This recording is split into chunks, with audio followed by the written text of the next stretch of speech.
మీరు కొంచెం అతి తగ్గించండి అమ్మా, కొంచెం బాగా ఎక్కువ అవుతున్నా కొంచెం తగ్గించండి అందరూ. మేము మాకు ఇష్టం వచ్చిన వాళ్ళు నిలబెట్టుకుంటాం. వైజాగ్లో మటుకు మీ వైసీపీ తోలు తీసేవాడిని మటుకు పెట్టాం ఎంపీ గుర్తుపెట్టుకోండి.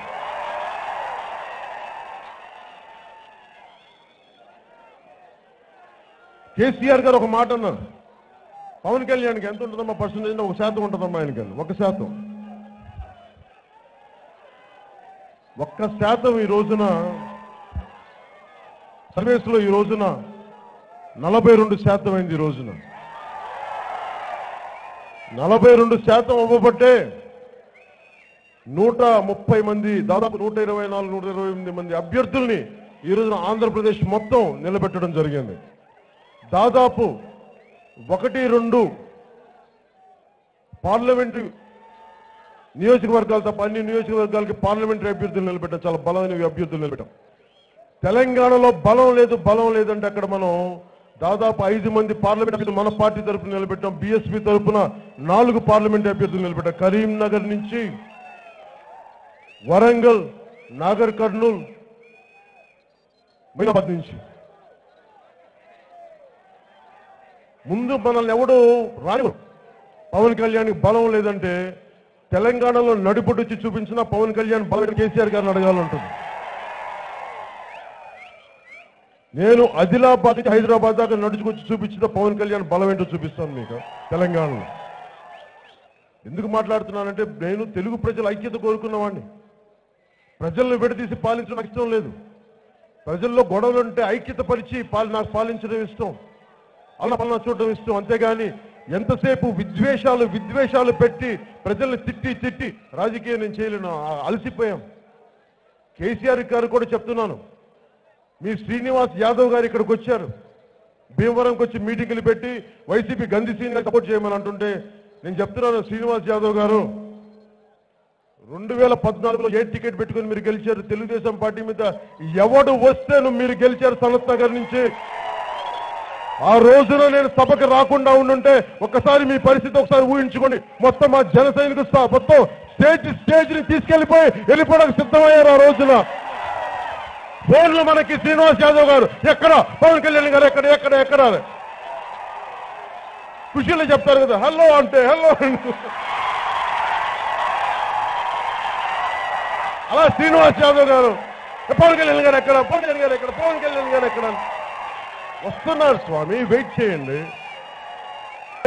మళ్ళీ కేసీఆర్ గారిని తిట్టిన వ్యక్తి నా ముందు మళ్ళీ ఈ రోజున వచ్చి భీమవరంకి వచ్చి ఆంధ్ర వాళ్ళని తిట్టిన శ్రీనివాస్ యాదవ్ గారు మళ్ళీ భీమవరంకి వచ్చి ఏ ముఖాన్ని పెట్టుకుని వచ్చి అడుగుతారండి గంధి శ్రీనివాస్ గారు చేయమని చెప్పి.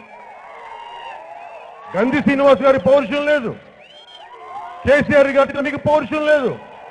అరే మా ఆంధ్ర ప్రజలకి గౌరవం ఉందండి, ఆత్మగౌరవం ఉందండి.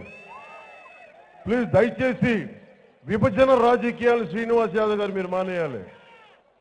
పద్ధతి కాదు ఇది. రాష్ట్రాలు విడిపోయినాయి. శ్రీనివాస్ యాదవ్ గారు చెప్పండి, మీరు కావాలంటే స్వచ్ఛందంగా తెలంగాణ రాష్ట్ర సమితిని ఇక్కడ స్థాపించండి, పార్టీని భీమవరం నుంచి మీ అభ్యర్థిని నిలబెట్టండి. కావాలంటే గంధి శ్రీనివాస్ గారు నిలబెట్టుకుని నాకేం అభ్యంతరం లేదు. మీరు చీకొట్టిన జగన్మోహన్ రెడ్డి గారిని మళ్ళీ సపోర్ట్ చేస్తా ఉంటే, జగన్మోహన్ రెడ్డి గారు నిలబడ్డారా? ఆందోళన తిడతా ఉంటే భయం ఆయనకి. కేసీఆర్ గారు అంటే నాకు గౌరవం ఉంది కానీ భయం లేదు. ఒక ఉద్యమ నాయకుడు అన్న గౌరవం ఉంది కానీ వాళ్ళేదో నాకు ఇల్లు ఉంది, ఆస్తులు 10 ఎకరాల భూమి ఉందని చెప్పి నాకు భయాలేం లేవు. ఏం భూములు తీసుకుంటారో తీసుకోండి, ఎవడు తీసుకుంటాడో తెలంగాణలో మన ఇల్లు మన భూములు నేను చూస్తాను. ఏం తెలంగాణ పాకిస్తాన్ అనుకుంటున్నారా? తెలంగాణ పాకిస్తానా? ఏం పౌరుషం లేదా మనకి? తెలంగాణ భయపెడితే ఇక్కడికి వచ్చి ఆంధ్రప్రదేశ్ రాజకీయాలని మీరు మార్చేస్తారా? మీరు పౌరుషం లేదా మనకి?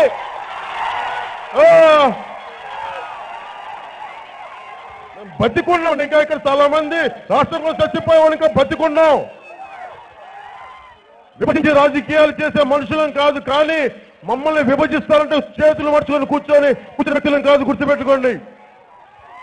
భరిస్తాం మర్యాదతోటి.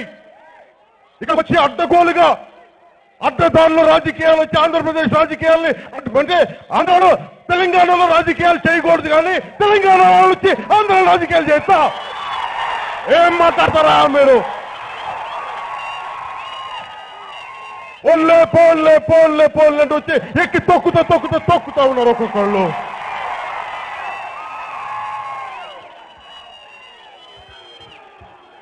ఇలా ఉంటుంది జనసేన దెబ్బండి, గుర్తుపెట్టుకుని.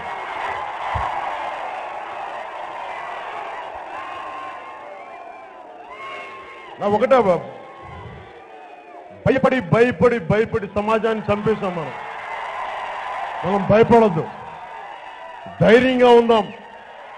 ధైర్యమే మార్పు తీసుకొస్తుంది. ఉన్న ధైర్యమే భీమవరాన్ని విశ్వనగరంగా చేస్తుంది.